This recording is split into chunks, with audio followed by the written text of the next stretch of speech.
बच्चों, आज हम लोग वासुदेव शरण अग्रवाल के द्वारा लिखित राष्ट्र का स्वरूप पाठ का अध्ययन करेंगे। वासुदेव शरण अग्रवाल के साहित्यिक व्यक्तित्व एवं उनके जीवन परिचय के संबंध में आपको पहले ही जानकारी दी जा चुकी है।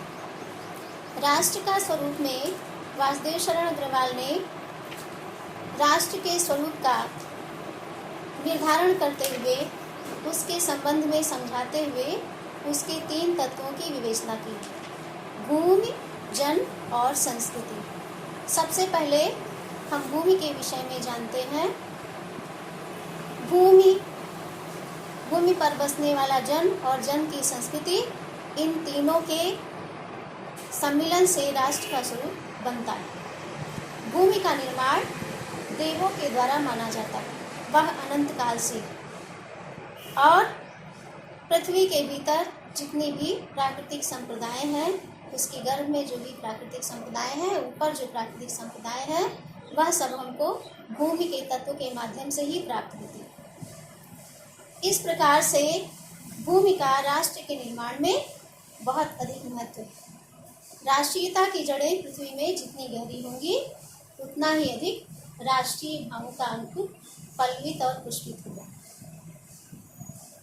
हम अपनी पृथ्वी द्वारा प्राप्त संसाधनों का जितना ही अधिक अध्ययन, जितना ही अधिक उपभोग करेंगे, उतना ही उनमें कमी आएगी। लेकिन उन संसाधनों के वृद्धि और विकास के लिए भी हमको निरंतर प्रयास करते रहना चाहिए। पृथ्वी की उपजाऊ शक्ति को बढ़ाने के लिए हमको समय समय पर अपने कर्तव्य का निर्वहन करना चाहिए।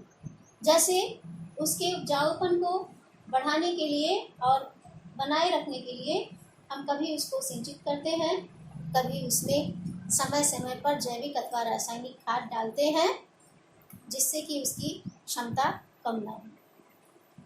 इस प्रकार से वह भूमि जिसका निर्माण देवों ने किया है, उसकी सुरक्षा करना और उसकी सुरक्षा के प्रति सदा सचेत रहना हमारा परम कर्तव्य है। धरती माता की कोख से हमको नाना प्रकार के मणिमाणिक के रत्न आदि की प्राप्ति होती है। यही कारण है कि इसको वसुंधरा भी कहा जाता है। लाखों करोड़ों वर्षों से यह पृथ्वी अपने भीतर रत्नों को धारण करती आई है, इसलिए इसको रत्नगर्भा भी कहते हैं। आज की परिस्थिति में हमको अपने देश के विकास के लिए, अपने राष्ट्र के विकास के लिए हमको धरती माता की कोख से प्राप्त उन संसाधनों का उचित एवं सही दिशा में उपयोग करना होगा, जिससे हमारे राष्ट्र की वास्तविक उन्नति हो सकेगी। पृथ्वी और आकाश ये दोनों ही अनंत काल से हैं और हमको जीवन संबंधी आवश्यक सामग्री पृथ्वी के माध्यम से और आकाश के माध्यम से भी प्रकाश, ऊर्जा आदि सदा से ही प्राप्त होता आया है। इसलिए भूमि का राष्ट्र निर्माण में बहुत बड़ा महत्व है। इस बात को हमको समझना चाहिए।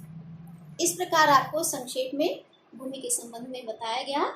अपनी पाठ्य पुस्तक से आप लोग भूमि से संबंधित जो अंश है उसको पढ़ेंगे तथा रेखांकित अंश की व्याख्या एवं दिए गए अवतरण को पढ़ करके अन्य प्रश्नों के उत्तर अपनी नोटबुक में अवश्य लिखेंगे।